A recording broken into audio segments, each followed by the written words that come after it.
हाँ, साथियों, आप सभी अच्छे से होंगे, आपके उज्जवल भविष्य की मैं कामना करता हूँ। और इस बार ये निवेदन नहीं करूँगा कि भाई आप हमारा वीडियो लाइक सब्सक्राइब कर लीजिए, मैं तुरंत वीडियो प्रारंभ कर रहा हूँ। तो जब आप करते नहीं तो मुझे बड़ा दुख होता है, तो आप लोगों से निवेदन था कि हमारा वीडियो को लाइक सब्सक्राइब कर लेते। चलो कोई बात नहीं। तो मैं अभी जो है कर्नाटक में एक बवाल हो गया। वहाँ के जो मुख्यमंत्री सिद्धरामैया है, वो चाहते थे कि मतलब जो है आरक्षण तो मिल ही रहा 5% वहाँ लिंग जात समुदाय को, लेकिन वो मतलब उनके मानसिकता सोच वही मनवादी है, मनवादी विचारधारा से वो प्रेरित है। तो वो अपना जो है आरक्षण की कह रहे 15% कर दो। अब ये वहाँ जो उसका अगुवाई कर रहे हैं, जो आरक्षण के विरोध का जो मतलब वो मांग कर रहे हैं, उसमें भाजपा के लोग हैं, क्योंकि वहाँ कांग्रेस की सत्ता में है। तो इस तरह से वो वहाँ इस तरह की मांग अपना कर रहे हैं कि वो जो है आरक्षण का लाभ जो है 5% बढ़ा करके 15% कर दिया जाए। तो उन्होंने वहाँ जो है लाठीचार्ज हो गया है, और जो है काफ़ी लोग घायल हो गए हैं, और उसकी अगुवाई भाजपा के लोग कर रहे थे। तो भाजपा शुरू से आरक्षण की विरोधी रही। आरएसएस और भाजपा दोनों इतने कट्टर विरोधी रहे हैं। जब ये मंडल आयोग आया, जब मतलब वीपी सिंह ने मंडल आयोग की मतलब लागू किया, तब इन्होंने पिछड़ी जातियों के कुछ छात्रों को, कुछ लड़कों को जिला के मौत का उतार दिया, कारण उसने अपने स्वयं जो है आत्महत्या कर लिया। आरक्षण को खुदे का वो विरोध कर रहे थे मंडल आयोग का। इस तरह के जो प्रोपोगंडा फैलाया गया था, और ये खुद मतलब ये कतई नहीं चाहते कि आरक्षण किसी जात विशेष या उसको मिले। तो अब वो लिंगायत समुदाय जो है संख्या उनकी काफ़ी है, और वो मतलब संपन्न है, और उनको 5% आरक्षण मिला हुआ है। तो इस तरह कुछ वहाँ चल रहा है। तो अब ये नहीं होना चाहिए कि 15% बढ़ा कर दिया जाए। पिछड़ी जाति जब आरक्षण जो है पिछड़ी अपने को पिछड़ी जाति को मानते कहते हैं, लेकिन वो अपने गणना समण करते हैं। तो पिछड़ी जाति का आरक्षण जब 27% 15% का कैसे कर दिया, 5% अलग से दिया गया है। अब जो है वो ये है कि विशेष चिंता जो है, जो अभी कुंभ मेला आ रहा है, जो आपके महाकुंभ जो है आपके कान्हा प्रयागराज में लगी जो कुंभ मेला, उसकी चिंता शंकराचार्य तक को है कि यार वो मेला वो सफल हो, और उसमें 5,000 करोड़ जो है सरकार खर्च कर रही है, वो पानी और रास्ता और मतलब स्वास्थ्य सेवाएं बेहतर हो, और जो है वहाँ जो क्या नाम है आदमी कोई ठंड से मतलब मरे ना, या मान ले किसी तरह के आदमी को सारे साधन उपलब्ध करा दिए ताकि वहाँ किसी को किसी तरह की बीमारी ना हो, और सारे अस्पताल वहाँ शिफ्ट कर दिए गए। जो भी जिनकी ड्यूटी लगाई गई वो अपना वहाँ कार्य करेंगे। तो इस तरह के वहाँ उन्होंने कहा कि बांग्लादेश में हिंदुओं पर अत्याचार हो रहा है, वो निंदनीय है। अरे बांग्लादेश में जो भी जो अल्पसंख्यक किसी देश में रह रहा है उसके साथ अत्याचार होता है, तो ये कहना चाहिए कि किसी देश में अगर किसी के ऊपर अत्याचार होता है अल्पसंख्यक के ऊपर, तो वो निंदनीय है। खाली बांग्लादेश में नहीं, बांग्लादेश में तो अत्याचार कर रही, बात बिल्कुल सही है, लेकिन अब उसकी निंदा करने से क्या होगा? वहाँ हम आप कुछ नहीं कर सकते, न हमारी सरकार कुछ कर सकती है। सरकार भी हमारी कुछ वहाँ नहीं कर सकती है। और वो बड़ी बड़ी बातें अभी जो विदेश सचिव की स्तर की वार्ता हुई है, तो उनके बयान कुछ हैं और उनके बयान कुछ है। बांग्लादेश के जो विदेश सचिव उनके उनसे जो वार्ता हुई, तो उसमें जो है उनके बयान कुछ हैं। वो कहते हैं कि नहीं ऐसा नहीं है। और जबकि वहाँ मतलब अब केवल इस्कान मंदिर जला दिया गया, तो वहाँ जो कृष्ण और उसकी क्या नाम आपकी लक्ष्मी की मूर्ति जल गया, खाक हुई गई। तो ओखा चिंता है इस्कान मंदिर का, वो जो उसके जो जो धर्माचार्य थे इस्कान मंदिर के, उनको जेल में ठूस दिया गया, और अब जनवरी में तारीख पड़ी उसकी। तो इस तरह के जो मानसिकता सोच रखते हैं, और जो मतलब आपके जो है ये चित्रकूट में बयान दे रहे थे जो जगत गुरु है, ये जगत गुरु जो है रामभद्राचार्य, जो बांग्लादेश में हिंदुओं पर हो रहे अत्याचार के संबंध में कह रहे थे कि हिंदुओं पर अत्याचार हो रहा है। और सचिव स्तर की वार्ता का आना बहुत अच्छी हुई है, बहुत अच्छी स्तर से वो सचिव स्तर के रामभद्राचार्य जी कह रहे थे कि वह सचिव स्तर की जो वार्ता हुई है, वहाँ जो है बहुत सफलता मिलेगी इस वार्ता में। और सफलता लोगों ने वो उसके जो वहाँ के विदेश सचिव उसने कुछ कुछ वार्ता की, इनने कुछ कहा, इनके विचारों में बातों में बहुत विसंगतियाँ। वो कहते हैं हम जो है अत्याचार नहीं होने दे रहे, जबकि वहाँ बहुत अत्याचार हुआ। खाली इस्कॉन मंदिर ही नहीं टूटा जलाया गया, बल्कि वहाँ सैकड़ों मंदिर जला दिए गए। अब वो छोटे मोटे मंदिर जलाए गए, बड़े मंदिर नहीं। अब बड़े मंदिर की गणना करते हैं, और वहाँ छोटे छोटे जो भी हिंदू रहते हैं, वहाँ पहले 14% हिंदू था, अब वहाँ 8% हिंदू रह गया, कुल आबादी 17 करोड़ में। अब 8% रह गया, तो उनके जो छोटे मोटे घरों मंदिर बने थे, जहाँ भी मंदिर बने थे, फुटपाथी मंदिर नहीं होते, जगह जगह लोग कब्जा करने के लिए बना लेते हैं। तो इस तरह से वहाँ मंदिर बनाए, तो उन्होंने उनको फूंक दी, आग लगा दी, तो इस तरह सैकड़ों मंदिर जला दिए गए और तोड़ दिए गए। अब उनको जब उनमें जब मतलब इस्लाम में बुत पूजा को मानने वाले को, मतलब मूर्त पूजा को या मानने वाले को, वो मतलब काफिर मानते हैं। काफिर मतलब नीच होता, घटिया, जो छूने योग्य नहीं होता। तो जब इस तरह की उनकी सोच है, उनके धर्मशास्त्र कहते नहीं, लेकिन वो अपना अर्थ निकालते हैं। तो इस तरह की जब मतलब उनकी सोच है, मानसिकता है, तो उसमें क्या सुधार कर लेंगे। भले ही है कि मतलब इंदिरा जी ने उसको देश को मतलब वहाँ जो मुक्त वाहिनी सेना जो लड़ रही थी पूर्वी पश्चिमी पाकिस्तान वाले से, पूर्वी पाकिस्तान लड़ रही थी, तो भले ही इंदिरा जी ने जो यहाँ की फौज जा करके और वो वहाँ युद्ध कराया था, और वो विजय प्राप्त करके बांग्लादेश एक अलग राज्य स्थापित किया। और वहाँ की भाषा बांग्ला है। बांग्ला वो पश्चिमी पाकिस्तान वाले सब वो अगर यहाँ कोई जीत भी जाता था, अगर राष्ट्रपति प्रधानमंत्री पद के लिए, तो उसको बनने उनको जेल में ठोक देते थे। तो ये तो वहाँ व्यवस्था थी पहले, तो अब उन्होंने आपस में दोस्ती हो गई। वो वही मान रहे हैं कि देखिए भारत है बीच में, अफगाना उधर बांग्लादेश बन गया, तो वो भी तो मुस्लिम कंट्री है। उसमें जिसमें मतलब जो है 92% मुस्लिम रहते हो, उनकी विचारधारा भिन्न है। तो जब विचारधारा भिन्न है, तो भिन्नता है, समस्याओं में भिन्नता आ जाएगी अपने आप। वहाँ ये समझ लीजिए कि ढाका इतना अच्छा बना हुआ है, और ढाका की जो आबादी है, वो मतलब उसके ये समझ लीजिए कि ढाका की जो आबादी है, उसमें वो आबादी के अपेक्षा जो विकास है, जो बांग्लादेश ने किया, जो डेवलपमेंट हुआ है, यहाँ विकास के थोथे उदाहरण दिए जाते हैं, जो उसने विकास किया, डेवलप किया है। और जो वहाँ मार्केट है, उस मार्केट में ये समझ लीजिए कि जो है ढाका के बगल में जो मार्केट है, सब्जी मार्केट, फल फ्रूट मार्केट, और क्या नाम अन्न मार्केट है, तो वहाँ भारत से ज़्यादा सस्ते फल हैं, और जाते भारत से, लेकिन वो कलकत्ता होकर जाते हैं, वो अपना जो है चाइना से मंगाते हैं। इस समय तो रोक लगा दी गई है।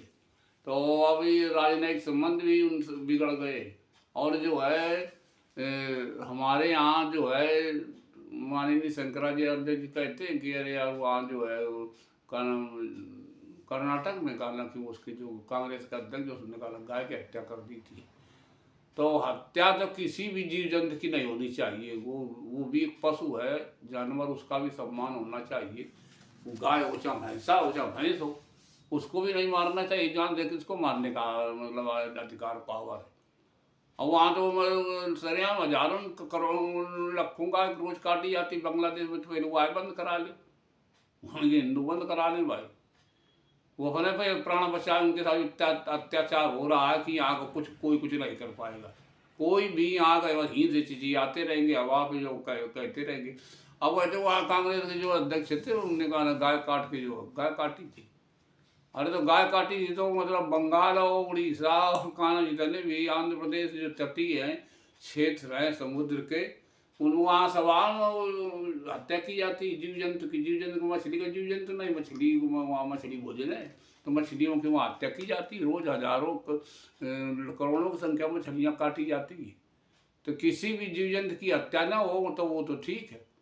अब मान लीजिए जब जिस देश में जो भोज्य पदार्थ है, भोजन है, हमारे जो पाकिस्तान में जो वो ज़्यादातर जो है गाय भैंसे का जो है बिरयानी बनाई जाती है। यहाँ जो हिंदुओं के यहाँ, वहाँ 2% 2.5% हिंदू है, तो उनके यहाँ भी वो बकरा नहीं खरीद सकते, इतना महंगा है। तो उनके यहाँ भी जो बिरयानी बनती है, हर जो है जितने भी उनके यहाँ काम काज होंगे हिंदुओं के, शादी ब्याह में उनके यहाँ मीट बनता है, बिरयानी बनती है और मीट बनता है, तो वो बनता तो वो गाय भैंसे का है। तो वहाँ हम नहीं रोक पाएंगे ना बांग्लादेश में। बांग्लादेश में टोटल गाय जी यहाँ से बड़े बड़े जो गाय मतलब अभी जो का नाम आपके जो पकड़ा गया था वो का नाम ग्रेटर नोएडा में जो इसके एक जो कोल्ड स्टोर था शीतगृह, उसमें जो पकड़ा गया था तो वो ब्राह्मण था, और उस ब्राह्मण जो है सप्लाई करता था मीट का, उस 300 टन में मीट पकड़ा गया था। 300 टन का मतलब हुआ कम से कम उसने 10,000 गाय कटवाई थी, और कटवा करके तो वो तो कहेंगे तो व्यापार है। और जितने भी यहाँ सेलेस्टर हाउस है मतलब जो है जितने भी आपके जो गाय कटती हैं भैंसे कटते हैं जो वो जानवर कटते हैं वो सब मतलब नाम उस उनका मुसलमान के नाम पर रखा है वो सेलेस्टर हाउस का, लेकिन स्लास्टर हाउस का, लेकिन जो है वो नाम वो उनके मालिक सब हिंदू हैं। हिंदुओं के हैं सब, वो सप्लायर बड़े बड़े अरबपति पूंजीपति उसी मान सप्लायर से मान सप्लाई विदेश में करते हैं तो वो कौन है। तो इस तरह की जो है उस पर रोक नहीं लगाएंगे, ना मना करेंगे ना कहेंगे कुछ। और उसके उसमें 5 लोग अरेस्ट हो गए थे जो शीतगृह में 300 टन में जो गौमांस पकड़ा गया था।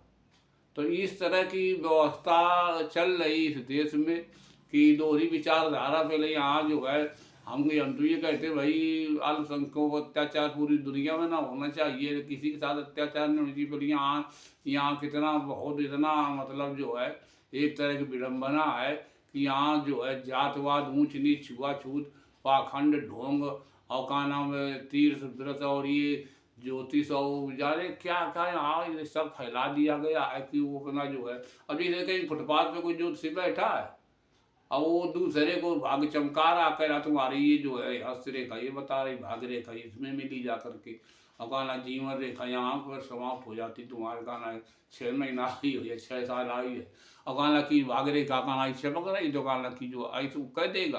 तो बहुत सारे मूर्ख लोग बन जाते कि वो जब खुद भूखों मर रहा है फुटपाथ में बैठा है, आप देखो कानपुर फुटपाथ बैठ को वो जो है पंचांग ले करके और कहना वो भाग दूसरे का मतलब बदल रहा है, जीवन रेखा बदल रहा है का नाम भाग्य रेखा बदल रहा है, इस तरह से हस्तरेखा का नाम हस्तरेखा विशेषज्ञ। तो इस तरह की जो ये दलीलें सभी निकाल रहे उनको कायदे में तो जो भी है पुलिस या जो ये सरकार मार दंडन भगा दे उनको कुछ नॉलेज नहीं है, बस वो खाली जो है फर्जी बने वो जा सो बोल टांगे पाछे फुटपाथ पे, और वहीं जो है बहुत सारे बेचारे गरीब आदमी और जो मतलब गरीब का धनाढ़ लोग फंसते हैं जिसको उस विचारधारा विश्वास करते तो फंस करके फिर वो शाम तक 200-400 ठग करके फिर बच्चों को भरण पोषण करेगा जाके, और वो अपना फुटपाथ पे लगाए और वो दूसरे भाग बदल रहा भागरे का बदल रहा बोल लीजिए हाथ गाड़ी से सब। तो इस तरह को चल रहा है इस देश में। और ऐसा जो है माननीय शंकराचार्य जी कह रहे हैं कि गाना हिंदुओं अत्याचार का वार्ता हो रही है, वार्ता का विदेश सचिव गए थे तो कहा कि वो जो है वार्ता हो गई और कहा कि जो है वो जो है अत्याचार नहीं होगा और अत्याचार अब बढ़ेगा।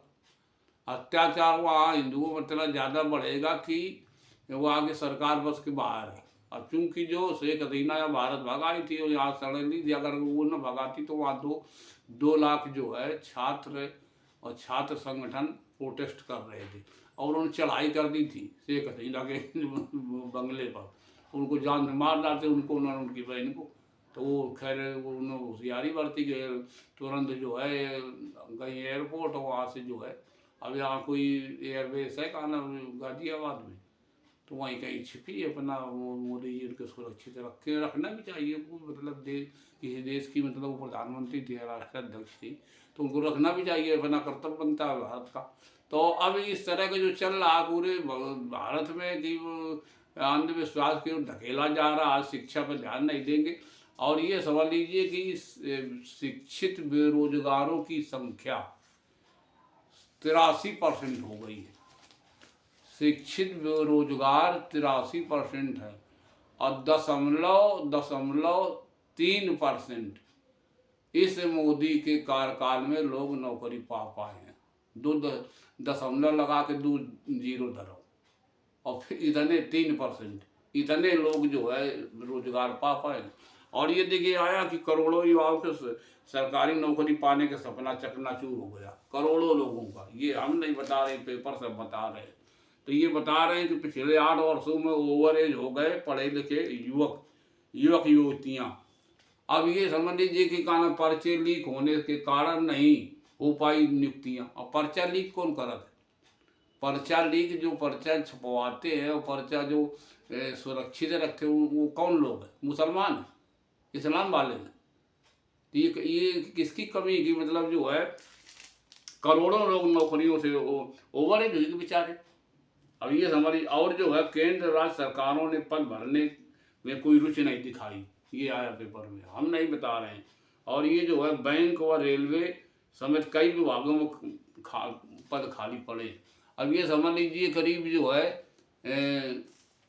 लाखों पद, 3 लाख पद करीब जो है बैंक और आपके केवल टोटल भारत में जो शिक्षक है अध्यापकों की और का नाम रेलवे में इतने पद खाली, करीब 3 लाख पद खाली पड़े हैं। जो ये पेपर बताते भैया, हम तो नहीं बताते। तो इतने पद खाली पड़े, उन्हें नियुक्ति नहीं, भर्ती नहीं कर रहे। हम कहते हैं उत्तर प्रदेश में पेपर लीक हो जाते, लेकिन अन्य प्रांतों में भर्तियाँ हो रही। तो इस तरह कुछ चल रहा है। तो ये नई दिल्ली जो है पिछले 8 वर्ष में सभी राज्यों के सरकारी नौकरी के लिए पदों को भरे जाने का जो है व्यवस्था की गई थी, यह लगभग खत्म हो गई है। जो परीक्षाएं आयोजित की गई थी उनकी पर्चे लीक हो जाने के कारण नियुक्तियां नहीं हो पाई। इस बीच युवा सरकारी नौकरी के लिए अपात्र हो गए। सरकारी नौकरी के लिए निर्धारित आयु सीमा के ज़्यादा उनका उम्र हो चुकी है और ऐसी स्थिति में सरकारी नौकरी को पात्रता नहीं हो रही है। केंद्र व मतलब एवं राज्य सरकारों को ये द्वारा सरकारी पदों को भरे जाने का रुचि नहीं दिखाई गई, और जिसके कारण युवाओं के सरकारी नौकरी के पद खाली पड़े, नियुक्ति नहीं हो पाई। पहले केंद्र और राज्यों पर हर साल परीक्षा होती थी, हर साल हर छमाही होती थी परीक्षा, मतलब हर साल परीक्षा होती, हर छमाही परीक्षा, हर तिमाही परीक्षाएँ नहीं होती थी एंट्रेंस की, तो उसमें लोग नौकरियां लगती थी। तो ये जो है अब विभागों द्वारा यह जानकारी नहीं भेजी जा रही कि आधी अधूरी जानकारी होने की नियुक्तियां नहीं हो पा रही। केंद्र एवं राज्य सरकारों द्वारा परीक्षाएं एजेंसियों के माध्यम से आयोजित की जा रही। एजेंसी अलग अलग बनाए, अलग अलग मतलब उनके फोरम, अलग अलग उनके जो है आयोग बने हुए हैं नियुक्तियों के। तो वो आयोग के द्वारा नियुक्तियाँ की जाती हैं परीक्षा करा करके, एंट्रेंस करा कर, और जिसमें बड़े पैमाने पर गड़बड़ी होने की शिकायत आ रही है और बार बार परीक्षाएं निरस्त कर दी जा रही, जिसके कारण जो है युवा बेरोजगारों की संख्या बढ़ोतरी हो रही है। और अब ये भी अब पात्र भी नहीं है रहे। पिछले 8 वर्षों में शिक्षा विभाग और स्वास्थ्य विभाग, पुलिस एवं अन्य विभागों के प्रत्येक राज्य के लाखों पद खाली पड़े हुए हैं। केंद्र सरकार के संसद, रेलवे और अन्य विभागों के लाखों पद कई वर्षों से खाली पद पड़े हुए हैं और बैंकों में कई वर्षों से नियुक्तियां नहीं हो पा रही हैं। करोड़ों युवा बेरोजगार घूम रहे हैं। केंद्र सरकार और राज्य सरकारों में सरकारी नौकरी के लिए अलग अलग आयु सीमा निर्धारित है। पिछले कई वर्षों से सरकारी नौकरी पाने के लिए युवा प्रतियोगी परीक्षाओं बार बार तैयारी करते हैं और जो है लेकिन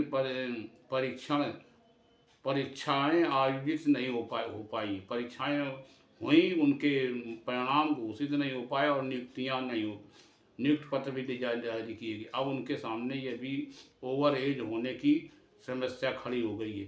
सामान्य वर्ग के लिए आयु सीमा जो है जो अलग निर्धारित है और ओबीसी और एसटी के लिए सीमा अलग निर्धारित है। तो इस तरह से जो है ये चल रहा है, मतलब पूरे भारत में कि मतलब सरकारी नौकरी के लिए 83% युवा जो है सरकारी नौकरी बेरोजगार सड़कों में घूम रहा और उनको ही मतलब नहीं। उनको जैसा सरकार की मंशा की इनका दंगा ही बना दो भाई, इनके अंदर वो आए वो धर्म घुट्टी पिलाए रहा हो। तो वो जब आदमी धर्मांध हो जाएगा, युवा धर्मांध हो जाएगा, उस धर्म गुरु के बाद घुट्टी पिलाए रहा, वो का अपने भविष्य चिंता है, भविष्य तो उसको कोई मतलब नहीं। तो धार्मिक धर्मांधता को घुट्टी पिलाए रहा तो बदलते वो के बाद में दंगा ही हो जाएगा, वो दंगा करेगा फिर जेल चला जाएगा, जेल में वहाँ जो है कोई जमानत कराने वाला भी नहीं जाएगा। तो इस तरह से यहाँ चल रहा सब पूरे देश में। तो आप लोगों से निवेदन कि हमारा ये वीडियो कैसा लगा, वीडियो अच्छा लगा हो तो आप लोग लाइक और सब्सक्राइब कर लिया करिए। धन्यवाद।